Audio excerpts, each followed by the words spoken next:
আমরা আর বিগত দিনের পেশিশক্তি এবং কালো টাকা এবং দখলদারিত্বের যে রাজনীতি, সেই রাজনীতিতে আমরা ফিরে যেতে চাই না।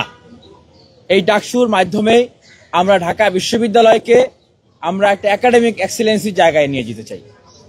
আমরা বিগত সময়ের মতো হলগুলোতে এবং একাডেমিক এরিয়ায় কমিটি দিয়ে যে আধিপত্য বিস্তারের রাজনীতি, আমরা সেটা করতে চাই না এবং আমরা কাউকে করতে দেব না।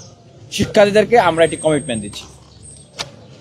আমরা শিক্ষার্থীদের জন্য যে কাজগুলো করতে চাই, 1 নম্বর, ডাকসুকে নিয়মিত ক্যালেন্ডার ইভেন্টে পরিণত করা এবং আইন করে এটিকে ক্যালেন্ডার ইভেন্টে পরিণত করা। ডাকসু চলমান থাকতেই পরবর্তী ডাকসুর প্রস্তুতি সম্পন্ন করা। 2 নম্বর, শিক্ষার্থীদের যে দাবি, যেটাকে আমরা বলি মাদার অফ অল প্রবলেম, অর্থাৎ আবাসন সংকট, এটি সমাধান করার লক্ষ্যে আমাদের ভিশন হচ্ছে 1 স্টুডেন্ট 1 বেড 1 টেবিল। এবং আমরা এখন দেখছি যে প্রথম বর্ষ দ্বিতীয় বর্ষের যে ছাত্রছাত্রীরা আছেন তাদের অনেকেই আবাসন পান নাই। সেক্ষেত্রে তাদের জন্য জরুরি ভিত্তিতে আবাসনের ব্যবস্থা করা, তার আগ পর্যন্ত তাদেরকে আবাসন বৃত্তির ব্যবস্থা করা।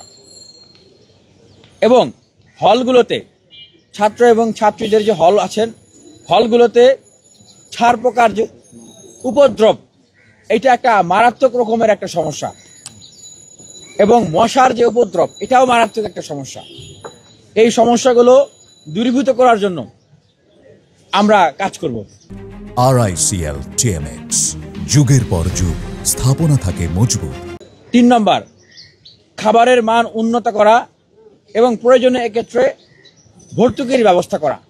ঢাকা বিশ্ববিদ্যালয়ের শিক্ষার্থীদের এই অন্যতম একটা সংকট, মনে হয় বেঁচে থাকার জন্য খাবার, কিন্তু দেশের সর্বোচ্চ মেধাবী শিক্ষার্থী যারা আছেন তারা তো শুধু বেঁচে থাকার জন্য খাবেন না, তাদের পুষ্টি মানসম্মত খাবার দরকার, যেন তারা এই খাবার, এই আমিষ দিয়ে তারা পড়াশোনা করতে পারেন। তাদের একটা হেলদি, মানে যেটা বলে আর কি, যে সুস্থ দেহ সুখী মন, সেটার জন্য হয় এবং তারা যেন পড়াশোনা করতে পারেন, মানব সম্পদে তাদেরকে গড়ে তুলতে পারেন।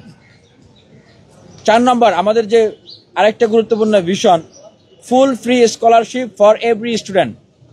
এই লক্ষ্য বাস্তবায়নে আমরা কাজ করব, কারণ আমরা মনে করি বাংলাদেশের মতো একটা দেশ, এই দেশ থেকে প্রতি বছর লক্ষ কোটি টাকা পাচার হয়ে যায়।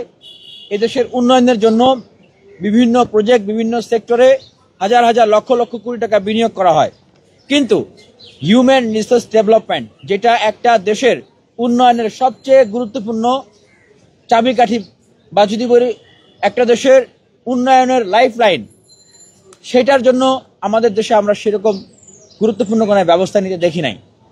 জাতি গঠনের জন্য আমরা সেরকম কোনো গুরুত্বপূর্ণ ব্যবস্থা নিতে দেখি নাই।